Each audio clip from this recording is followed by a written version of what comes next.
الحمد لله الكريم الأكرم الذي خلق الإنسان وكرم وعلمه من البيان ما لم يعلم فسبحان الذي لا يحصى امتنانه باللسان ولا بالقلم نشهد أن لا إله إلا الله وحده لا شريك له ونشهد أن سيدنا ونبينا مولانا محمدًا عبد الله ورسوله بلغ الرسالة وأدى الأمانة ونصح الأمة فجزاه الله عنا وعن كل المسلمين خيرا اللهم صل وسلم وبارك على سيدنا محمد عبدك ورسولك النبي الأمي وعلى آله وصحبه وبارك وسلم تسليما كثيرا كثيرا أما بعد رب يسر ولا تعسر وتمم بالخير وبك نستعين يا فتاح رب اشرح لي صدري ويسر لي أمري واحلل عقدة من لساني يفقه قولي رب زدني علما والحقني بالصالحين سبحانك لا علم لنا إلا ما علمتنا إنك أنت العليم الحكيم سبحانك لا فهم لنا إلا ما فهمتنا إنك أنت الجواد الكريم. My dear respected elders, brothers and sisters and fellow children in Islam, Subhanallah, today marks the first Friday of the first month of a new year. Not just any year, but actually a leap year. And not just a leap year, but the beginning of a new decade. It is in moments like these that we as individuals take up the opportunity to reboot our lives, to restart afresh, to reassess and reevaluate what we're doing in our life and what we aspire to do in the coming year or years. But for some others, they just feel it's sufficient to just pull down the browser and refresh. Nevertheless, time has moments in our lives that serves as opportunities for us to realign ourselves with the life that we want to live for the goal that we aspire to achieve. But today, my fellow Muslims, I'm not here to lecture you or myself on realigning ourselves or reconnecting. Rather, I want to change direction and talk about remembrance, i.e., the memory of my individual life on this temporary abode and what it means to me. You see, my fellow Muslims, we all that are sitting here and people around the world are doing great things for our world. We are contributing in our capacity, professionally, financially, intellectually, in whichever way we can. We are contributing to a world that calls for a need that needs to be addressed. But when it's all said and done, when the curtains fall and the crowd goes home and the world moves on, and you and I go 6 feet below the ground, what will remain as your memory or my memory on this earth? I want you to think about this for a second. This is not a khutbah or a discussion about death or the afterlife. Rather, it's a opportunity to process this question. Will my name be on a plaque posted on a wall that will over time become accustomed to the silence or the sound of crickets? Or will I be like a piece of garbage that will be on a wet floor that's trampled over and over again by people until I become nothing? Now you may be thinking, why am I talking about being remembered? Because that sounds self-centered. I want to be remembered. But brothers and sisters, remember one thing. Regardless how you feel about this, if you feel this is a selfish call or a call for arrogance or whatever else, you and I are going to be remembered. And we're going to be remembered in 5 stages. And I want us to go from here this afternoon understanding the importance of how we're going to be remembered. Because it's not the memory that we are going to have just in this world. It's the memory that's going to live on for eternity. You see, my friends, we are told by people over and over again, scholars and people who lecture, that you have to work for the next world. You have to work for the afterlife, which is all well said and done. It is true. But I ask you to ask yourself, what does that work entail? Does it mean that you wake up in the morning, do your 9 to 5, come home and change out to this new person and say, now I need to work 6 to 10 for my akhirah? What does that mean? Work for the next life. Upon a lot of contemplation and reflection on this, I came to this conclusion. Whatever we're working today is working for our afterlife. Whatever you're doing today will impact your next life. It's our legacy per se. We're all doing whatever we're doing and it's going to live on. So remember, whatever you do from 9 to 5 or 6 to 9, what you do on the weekdays or on the weekends, it is actually working for us simultaneously for the next world as it is working for us in this world. The bridge that we need to cross in order to see the impact of our so-called legacy is called death. There is a very strong and impactful statement that Jibreel alayhi salam made to our beloved Prophet Muhammad Mustafa sallallahu alayhi wasallam, which I want to share with us all.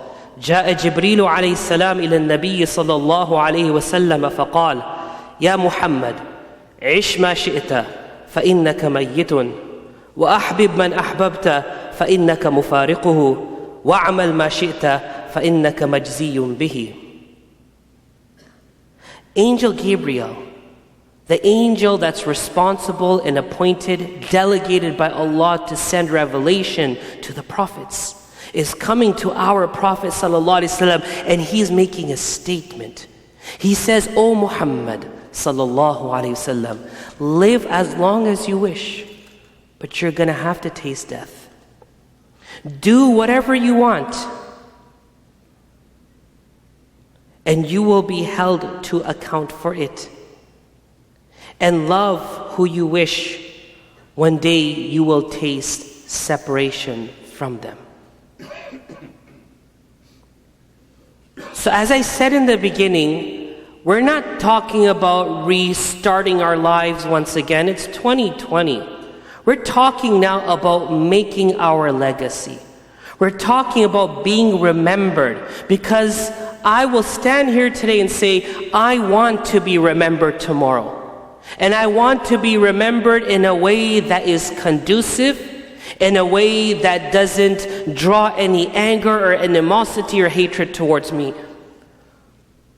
But guess what, my fellow Muslims? For that, there are 5 stages that you need to prove it in. When we talk about the afterlife, everyone talks about, well, we have to stand in front of Allah. And if I stand in front of Allah and everything is hunky-dory and good, I'm good to go to paradise. No, brothers and sisters. We're talking about qualification. We're getting top of the league. We're talking about quarterfinals. We're talking about semifinals. And we're talking about winning the finals. There are 5 stages that you and I need to process and cross tomorrow. And if we're not successful in all 5, we're not successful in tomorrow. What does that have to do with remembrance? How your memory is in this world, that's how your remembrance will play out tomorrow. May Allah subhanahu wa ta'ala make our memory today and tomorrow, in this world and in the next abode, a pleasant one and a good one. Say Ameen. Ameen. Let's go to part 1. The first of 5 stops. Ibn Mas'ud radiallahu anhu reports that the Prophet sallallahu alaihi wasallam one day said that the son of Adam will not be dismissed before their Lord on the day of resurrection until they have answered 5 questions. Brothers and sisters, with Allah and I and you, 5 questions. Allah will ask us question number 1, about your life. How did you spend your life? Life was a trust entrusted by Allah. How did you spend it? Number 2, about our youth, the time, the most precious time of our life where we are molded to which path we will take for the duration of our life. Allah will ask us about our youth and how we spent our youth. Allah will then ask us question 3 about our wealth. A 2-pronged question. How did we earn our wealth and how did we spend our wealth? Because we all know, brothers and sisters, nothing that we have belongs to us. It belonged to someone before us and it will belong to someone after us. We are all in transition. And number 5, Allah will ask us about the knowledge that we acquired. He will not ask us how much knowledge we acquired. Rather, He'll ask us how much do we practice on the knowledge that we acquired. That's it. Now imagine a person that could stand up tomorrow and confidently answer these 5 questions. Allah, this is how I spent my life. This is how I spent my youth. This is how I earned money. This is how I spend my money.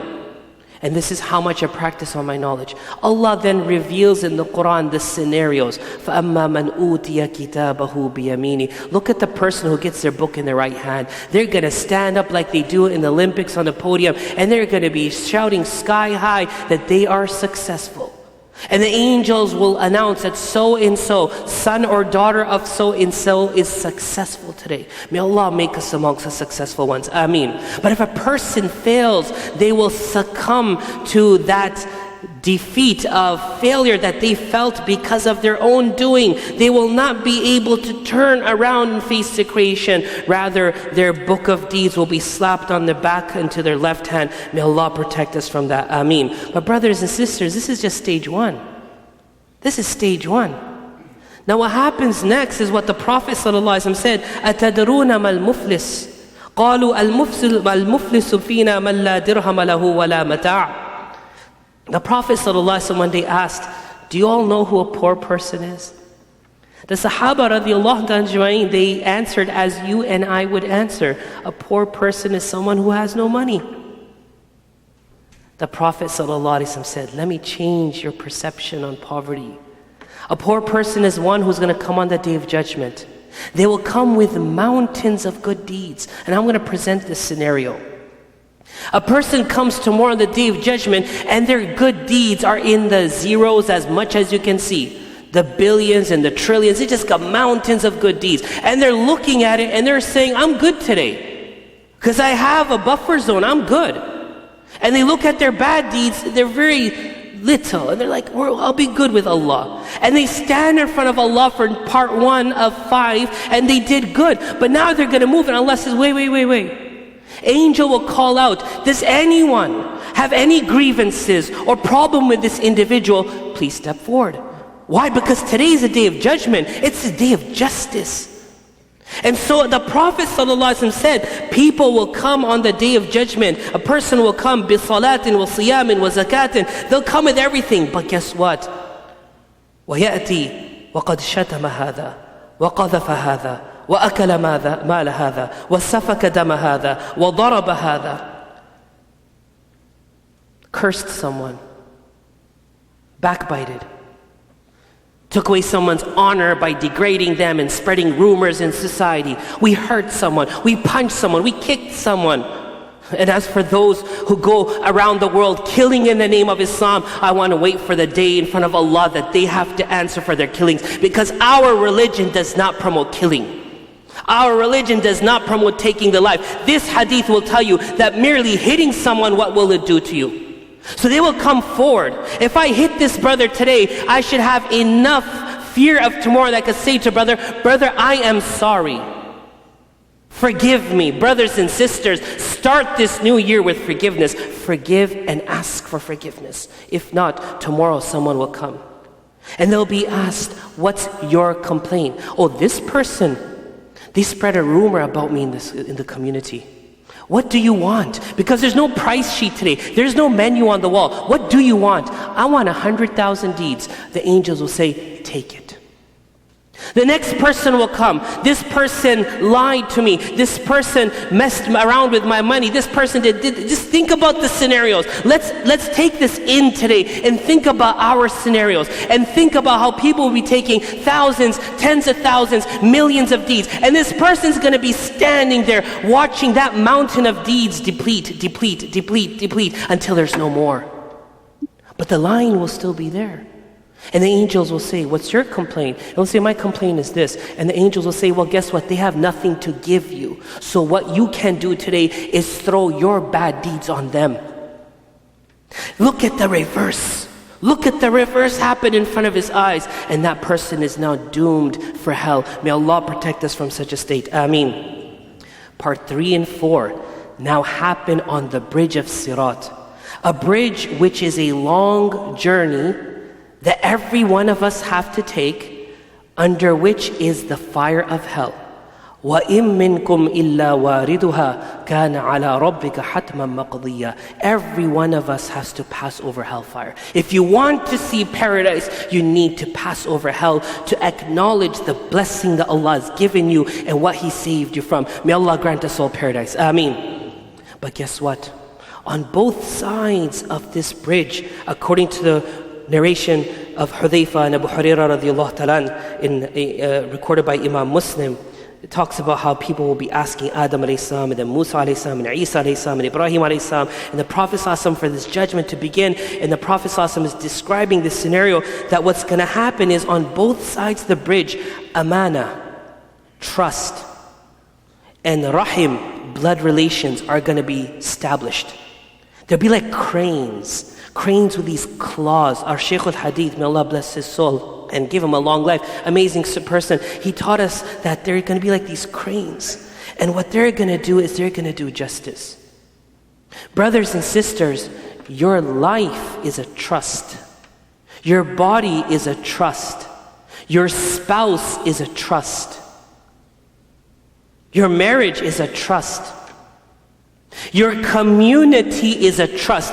This masjid is your trust. What's happening in our world is a trust.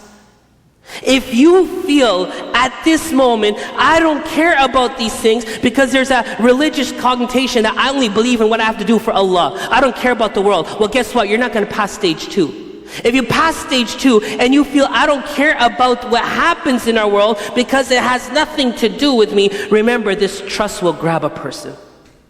It says that some people will get a cross bruised up, cut up. Others, it will grab them and throw them into the hellfire. That's stage 3. Then we come to stage 4, my dear brothers and sisters. A person is coming to the opposite end. And there is established the second of 2 cranes. It's known as rahim, blood relations. My fellow Muslims, tell me of a home today wherein there is no fights. Tell me of a relationship today where everything is beautiful and blissful. Children don't want to respect their parents. Parents don't want to spend time with their children. Siblings have cut off from each other and they've made a decree that it will remain like this till the day of judgment. Your blood relations are not what you choose. You don't choose them like you choose your friends because Allah has made this an integral part of your success tomorrow. We need to figure it out. If there is someone in your family, a brother, a sister, an uncle, an aunt, your children or your parents, with whom you have some problem, figure it out. We are living in a nation that solves the problems of this world. Why can't we figure this out in our own homes? Because if we fail to figure it out, and especially those who don't want to figure out, because in the name of religion, this means nothing to me, know that you're not going to get across that bridge, because that crane's going to do exactly what this crane did. It's going to grab them. Some of them will get across, cut up and bruised up, and some will be just pushed right into the fire. May Allah protect us from that. Ameen. What's my memory in front of Allah? What is my memory in front of the people that I've interacted on this world? What is my memory when it comes to this world that was entrusted to me, this body that was entrusted to me, this community that was entrusted to me? What's that memory?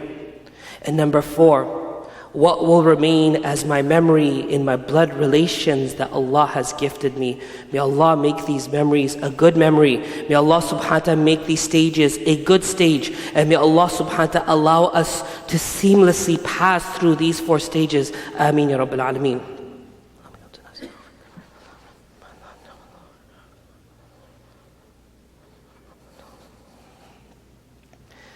Alhamdulillah wa kafa wa salatu wa salamu ala rasulillah wa ala alihi wa sahbihi wa mawala.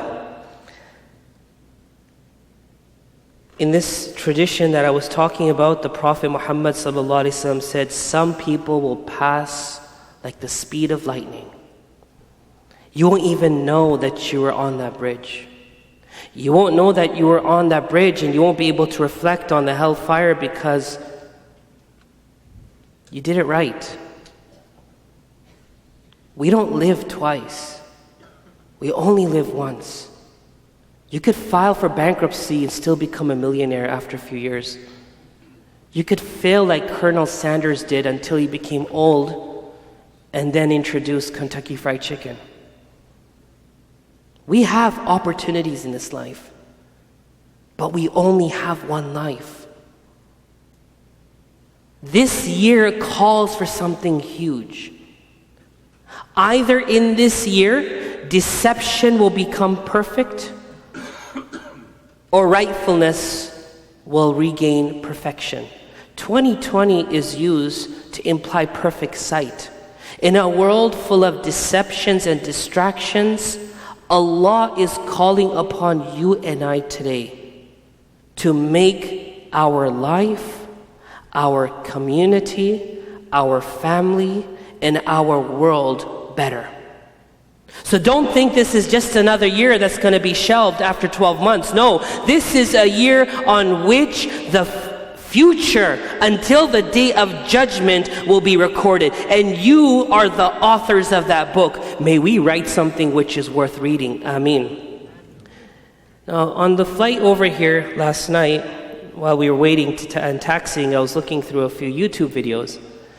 And I watched the YouTube video of athletes and people who got overconfident before they got past the finish line, and they lost. A cyclist who's cheering and the finish line's in front of him, and he trips and every other bike passes him. A skier that's way ahead of the crowd and they trip over their own skis, face first on the ground, and someone else takes first, second, and third position. Don't get too confident yet, brothers and sisters, because I said there was 5. Now when a person comes across that bridge and those stages, in front of them they will see our Habib Muhammad Mustafa sallallahu alaihi wasallam. The selflessness of our Prophet is what we need to take in 2020. Make this your resolution for your remembrance and your memory on this earth. He could have went off to paradise and enjoyed his time because he's made ample sacrifice on this earth for you and I to be who we are. And Islam is still alive and thriving 1400 years after. It's a sign of the good work he has done. Sallallahu alaihi wasallam. But he's going to wait. He will opt in to wait until each one of you, your children, your parents, your relatives, your neighbors, your siblings, your friends, the people you know, the people you don't know, until each one is accounted for, he's not willing to move. Why? Because to him the ummah is much more important than himself. Sallallahu alaihi wasallam.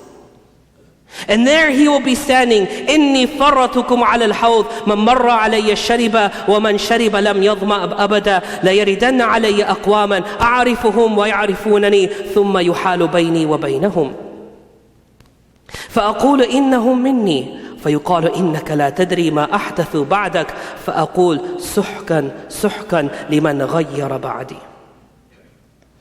Allah gave us this surah, one of the small surahs that many of us might be reading in our daily prayers.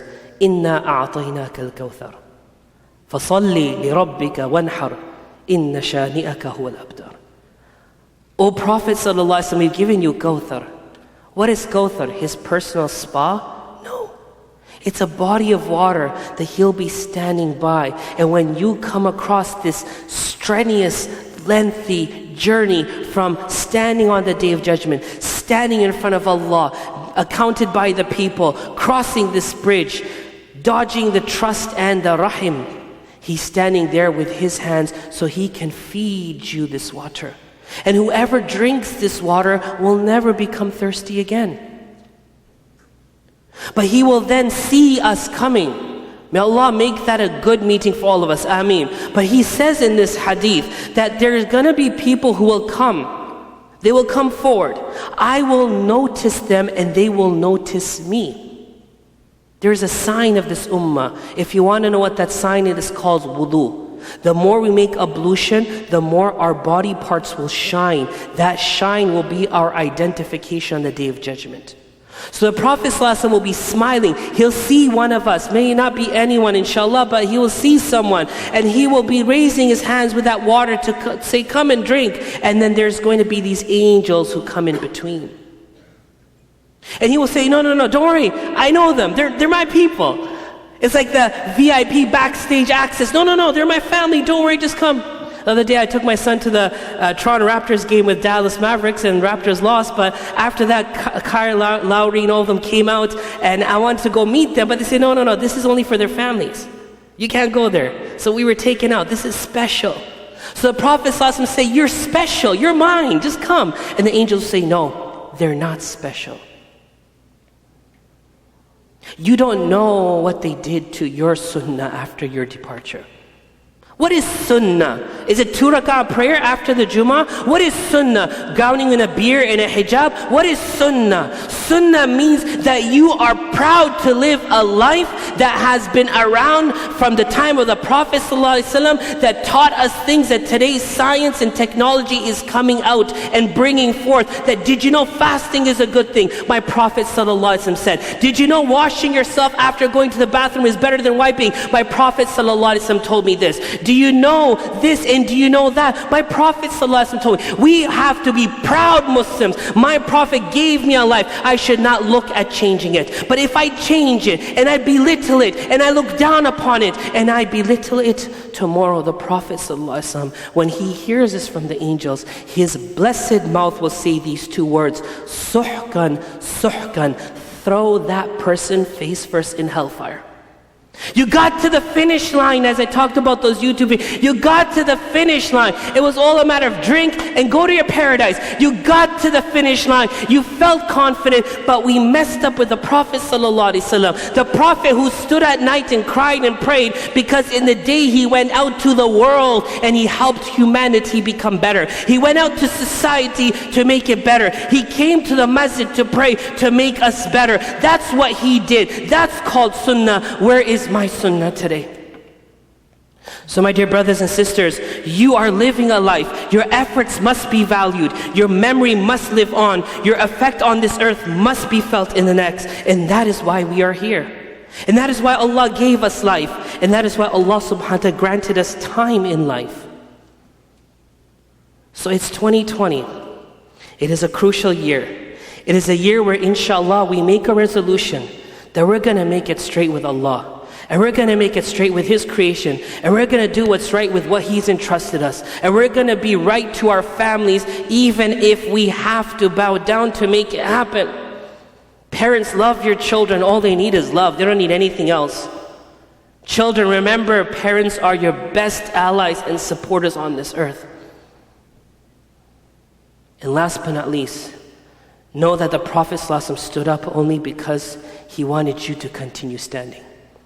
We send salutations and blessings upon Muhammad Mustafa sallallahu alaihi wasallam, who guided us, who mentored us, who showed us what life truly is. As Allah says in the Holy Quran, Inna Allah wa malaikatahu yusalluna ala nabi, Ya ayyuhalladhina amanu, sallu alayhi wa sallimu taslima, Allahumma salli wa sallim wa barik ala Sayyidina Muhammad, abdika wa rasulika al-nabi al-ummi, wa ala alihi wa sahbihi wa baraka wa sallama tasliman kathiran kathira. Rabbana zalamna anfusana, wa illam taghfir lana wa tarhamna lanakunanna min al-khasirin. Rabbi ighfir واغفر وارحم وتجاوز عما تعلم إنك أنت العز الأكرم. اللهم آت نفوسنا تقواها وزكها أنت خير من زكاها أنت وليها ومولاها. اللهم يا ربنا يسر لنا أمورنا كلها ولا تكلنا إلى أنفسنا طرفة عين. اللهم اشف مرضانا وعاف مبتلانا وارحم موتانا يا رب العالمين. آمين يا رب العالمين. آمين يا رب العالمين. آمين يا رب العالمين. إن الله يأمر بالعدل والإحسان وإيتاء ذي القربى وينهى عن الفحشاء والمنكر والبغي يعظكم لعلكم تذكرون.